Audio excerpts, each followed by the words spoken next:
গুরুত্বপূর্ণ update. Central স্কুলের তরফ থেকে নতুন নিয়োগ বিজ্ঞপ্তি জারি হয়েছে, যেখানে টিচার এবং নন টিচার পোস্টে তোমাদের নিয়োগ করা হচ্ছে, যেখানে যোগ্যতাও হলো বিভিন্ন। তো এবার এখানে আবেদন কারা করতে পারবে, কি তোমাদের এজ ক্রাইটেরিয়া ফুলফিল করতে হবে, প্রত্যেকটি তথ্য থাকবে এই ভিডিওতে। তোমরা জানো আমি প্রতিনিয়ত তোমাদের বিভিন্ন চাকরির আপডেটগুলো প্রোভাইড করে থাকি। এরকমই গুরুত্বপূর্ণ যদি চাকরির আপডেট পেতে চাও, তার জন্য অবশ্যই চ্যানেলটাকে সাবস্ক্রাইব করে রাখবে, বেল আইকনটাকে অল করে রাখবে। আর এই ভিডিওর মাধ্যমে তোমাদের ফর্ম ফিল আপের জন্য যে প্রপার ইন্টারফেসটা, সেটাও কিন্তু আমি ওপেন করে দেখিয়ে দেবো, সেখান থেকেই তোমরা আবেদন করতে পারবে। তো চলো, প্রত্যেকটি তথ্য তোমাদের জন্য। তো বন্ধুরা, আমি পিডিএফটা ওপেন করে নিয়েছি। তোমাদের এখানে আবেদন শুরু হয়ে গেছে। তোমরা যারা যারা রিজার্ভ ক্যাটাগরি থেকে বিলং করছো, অর্থাৎ এসসি, এসটি, ওবিসি, প্রত্যেকে আবেদন করতে পারো। সেখানে তোমাদের রুলস এবং রেগুলেশন অনুযায়ী ম্যাক্সিমাম এজ লিমিটের উপর তোমাদের 5 বছর ছাড় আছে। যারা এসসি এসটি ক্যান্ডিডেট, যারা ওবিসি ক্যান্ডিডেট, তারা বয়সে 3 বছর ছাড় পাবে। এখানে অবশ্যই আবেদন করার আগে ভালো করে বুঝে নেবে যে কোনো রকম যদি ইনকারেক্ট ইনফরমেশন দাও বা ভুলবশত যদি কোনো ডেটা এন্টার করো, তাহলেও কিন্তু তোমাদের আবেদন রিজেক্ট হতে পারে।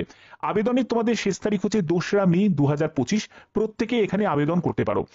এবং দেখো, পরবর্তী আরেকটা জায়গা তোমাদের বলে রাখি, এখানে যদি তুমি ইনকমপ্লিট ইনফরমেশন যদি প্রোভাইড করো বা তুমি কোনো যদি ফলস ইনফরমেশন প্রোভাইড করো করে যদি আবেদন করো, সেই আবেদন কিন্তু তোমাদের রিজেক্ট হয়ে যাবে।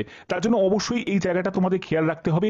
এবং তোমাদের কাস্ট সার্টিফিকেট অবশ্যই কিন্তু প্রয়োজন। কাস্ট সার্টিফিকেট তোমাদের যখন তুমি ডকুমেন্ট ভেরিফিকেশন করাবে, তখন কিন্তু তোমাদের কাস্ট সার্টিফিকেট লাগবে। আবেদন করার সময় লাগছে নাকি সেটা তোমাদের পরবর্তী জায়গায় আমি তোমাদের ক্লিয়ার করে দিচ্ছি। এখানে দেখো তোমাদের কোন কোন পোস্টে নিয়োগ করা হচ্ছে।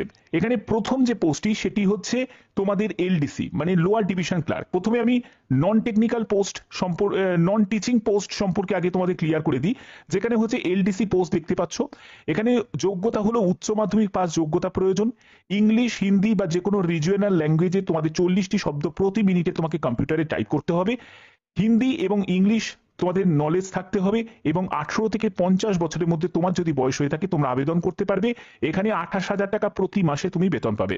ডিজারেবল কোয়ালিফিকেশন হিসাবে তোমার যদি হায়ার কোয়ালিফিকেশন থাকে, তাহলে তুমি অগ্রাধিকার পেয়ে যাবে। পরবর্তী পোস্টটি হচ্ছে তোমাদের এখানে পিএমপিটিআই, ঠিক আছে, ম্যাট্রন। তো কাম ম্যাট্রন এই পোস্টের জন্য আবেদন করতে গেলে তোমাদের বিপিএড যোগ্যতা প্রয়োজন। ফিজিক্যাল এডুকেশন নিয়ে ব্যাচেলার ডিগ্রি তোমাদের যোগ্যতা প্রয়োজন। অথবা তোমাদের যদি 3 বছরের গ্র্যাজুয়েশন এবং 1 বছরের যদি বিপিএড ডিপ্লোমা করা থাকে, আবেদন করতে পারবে। 21 থেকে 35 বছরের মধ্যে তোমার বয়স হতে হবে। 40,000 টাকা প্রতি মাসে তোমরা বেতন পাবে। এটা হলো ডিজারেবল কোয়ালিফিকেশন। যদি তোমার কোনো হায়ার কোয়ালিফিকেশন এর মধ্যে থাকে, তাহলে তুমি অগ্রাধিকার পেয়ে যাবে, বাট এটা কিন্তু ম্যান্ডেটরি নয়, ঠিক আছে। আচ্ছা, এর পরবর্তী হচ্ছে তোমাদের পিজিটি টিচার। দেখো, এখানে কম্পিউটার সায়েন্সের জন্য এটা রেগুলার বেসিস, এটা কিন্তু কন্ট্রাক্ট বেসিস না, এটা রেগুলার বেসিসে। এখানে তোমাদের এমএসসি কম্পিউটার সায়েন্স নিয়ে যদি যোগ্যতা থাকে বা এমসিএ করা থাকে, 50% নাম্বার নিয়ে আবেদন করতে পারবে। এখানে তোমাদের পরবর্তী যেটি বলা হচ্ছে, এমই এমটেক যদি করা থাকে আবেদন করতে পারবে। তোমার যদি বিএড করা থাকে 50% নাম্বার নিয়ে, তাহলেও তুমি আবেদন করতে পারবে। তো এইসব ক্রাইটেরিয়াগুলো তোমাদের ফুলফিল করতে হবে। বেতন তোমরা পাবে লেভেল 8 অনুযায়ী 47,600 টাকা থেকে 1,51,100 টাকার মধ্যে তোমরা বেতন পাবে। এখানে পরবর্তী পোস্ট, সেটা হলো তোমাদের পিজিটি টিচার ম্যাথের জন্য রেগুলার বেসিসে নিয়োগ করা হচ্ছে। 50% তোমাদের এগ্রিগেটেড নাম্বার থাকতে হবে, পোস্ট গ্র্যাজুয়েট যোগ্যতা থাকতে হবে। এবং এখানে তোমাদের লেভেল 8 অনুযায়ী 47,600 টাকা থেকে 1,51,100 টাকার মধ্যে তোমরা বেতন পাবে। এবং দেখো, তোমাদের ক্যাটাগরিগুলো দেওয়া আছে, ঠিক আছে। এর পরবর্তী হচ্ছে তোমাদের পিজিটি বায়োলজি টিচার। সেখানে তোমাদের বায়োলজি পোস্ট গ্র্যাজুয়েশন যোগ্যতা থাকতে হবে, 50% তোমার নাম্বার থাকতে হবে।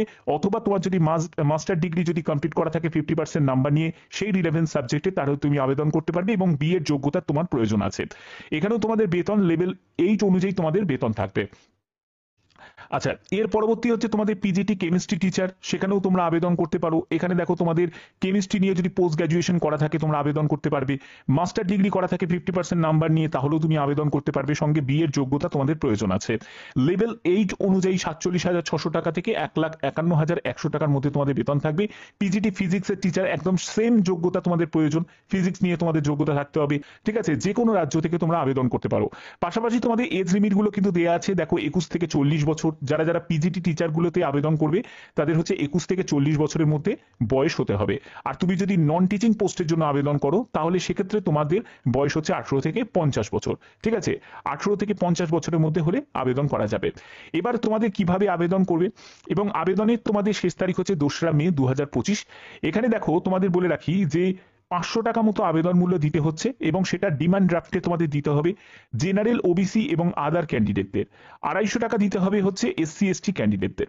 এখানে ঠিকানাটা তোমাদের দেয়া আছে, ভালো করে একবার নোট ডাউন করে নাও। এই ঠিকানা যেটা প্রিন্সিপাল সৈনিক স্কুল সম্বলপুর, এই ঠিকানা তোমাদের নোট ডাউন করে নিতে হবে এবং এই হচ্ছে তোমাদের আইএফএসসি কোড, এগুলো কিন্তু তোমাদের দেয়া আছে। এই মাধ্যমেই তোমাদের ব্যাংক ড্রাফটে টাকা তোমাদের জমা করতে হবে, মানে অ্যাপ্লিকেশন ফিস তোমাদের জমা করতে হবে এবং তোমরা বাই পোস্টে তোমরা পাঠাতে পারবে এই ঠিকানায়। তোমাদের এখানে দেয়া আছে principal Sainik school Sambalpur, post office Basantapur, Burla, এইখানে তোমাদের পাঠিয়ে দিতে হবে। এই ঠিকানাটা ভালো করে একবার নোট ডাউন করে নাও। ঠিক আছে, এই ঠিকানায় তোমাদের পাঠিয়ে দিতে হবে। এবার এই ঠিকানায় পাঠানোর আগে তোমাদের কি করতে হবে, আগে হচ্ছে এবার তোমাদের আবেদন করতে হবে অনলাইনে। অনলাইনে আবেদন করার পরে তার যে হার্ড কপিটা তোমাদের এখানে পাঠাতে হবে। তো এর পরবর্তী বলছে candidate are to clearly mention the name of the post, অর্থাৎ তুমি যে পোস্টে আবেদন করছো সেটা কিন্তু এনভেলপের ওপর তোমাদের পরিষ্কার করে লিখে দিতে হবে যে তুমি কোন পোস্টের জন্য আবেদন করছো। এবং দেখো ভ্যালিড মেল আইডি এবং মোবাইল নাম্বার অবশ্যই তোমাদের প্রয়োজন আবেদন করার জন্য। এবার আবেদন করার জন্য যে অফিসিয়াল যে আমি ওয়েবসাইটে ভিজিট করব তার আগে তোমাদের বলে দিই, দেখো এখানে তোমাদের ফেজ 1 একটা রিটিন টেস্ট হবে, ফেজ 2তে তোমাদের একটি স্কিল টেস্ট বা তুমি নন টিচিং এর জন্য আবেদন করলে সেখানে তোমাদের টাইপিং টেস্ট থাকবে, তারপরে থার্ড ফেজের মধ্যে তোমাদের ইন্টারভিউ থাকবে। তো এবার দেখো যে তোমাদের tentative date of written exam, class demonstration আর ইন্টারভিউ এর জন্য যে ডেটটা সেটা কি দেওয়া হয়েছে, সেটা হলো লাস্ট উইক অফ এপ্রিল 2025। ঠিক আছে, এর মধ্যে কিন্তু তোমাদের ডেট জানিয়ে দেওয়া হবে যে কোন ডেটে তোমাদের এক্সামটা পড়ছে। ওকে, তো চলো একদম অফিসিয়াল ওয়েবসাইটে ভিজিট করি, সেখান থেকে তোমাদের আবেদন করার যে প্রসেস সেটা দেখাচ্ছি। তো তার জন্য আমি একদম অফিসিয়াল ওয়েবসাইটে ভিজিট করলাম। তোমরা এখান থেকেই তোমরা দেখতে পাবে যে তোমাদের যে নিয়োগটি করা হচ্ছে সেটা হলো যে সৈনিক স্কুল সম্বলপুরে। এবার তোমাদের রেজিস্টার নাও অপশনে ক্লিক করতে হবে, এখান থেকেই তোমাদের রেজিস্ট্রেশন করতে হবে। রেজিস্ট্রেশন করার জন্য তোমাদের একটি ইউজার নেম, পাসওয়ার্ড, তারপরে ক্যাপচা দিয়ে তোমাদের আবেদন করতে হবে। যারা যারা নিউ ইউজার তাদের নিউ রেজিস্ট্রেশন এই অপশনে তোমাদের ক্লিক করতে হবে। ঠিক আছে, আবেদন করার আগে ভালো করে আগে ব্যাপারটা বুঝে নেবে, তারপরে সেই বুঝে তোমাদের কিন্তু আবেদন করতে হবে। এবং দেখো তোমাদের আবেদন করার প্রত্যেকটা স্টেপ তোমাদের ফলো করে এখানে অ্যাপ্লাই করতে হবে। ভালো করে বুঝে তারপরে কিন্তু আবেদন করবে, কারণ তোমাদের এখানে পোস্টিং কিন্তু তোমাদের সম্বলপুর ওড়িশাতে হবে। যে কোনো রাজ্য থেকেই তোমরা কিন্তু আবেদন করতে পারো, যেহেতু অল ওভার প্রত্যেক ক্যান্ডিডেটই কিন্তু এখানে আবেদন করতে পারে। ঠিক আছে, বাদ বাকি যে কোনো আপডেট যদি আসে সেই আপডেট তোমাদের কাছে পৌঁছে দেবো। আর এরকমই গুরুত্বপূর্ণ আপডেট পাওয়ার জন্য অবশ্যই তোমরা চ্যানেলটাকে সাবস্ক্রাইব করে রাখবে, বেল আইকনটাকে অল করে রাখবে।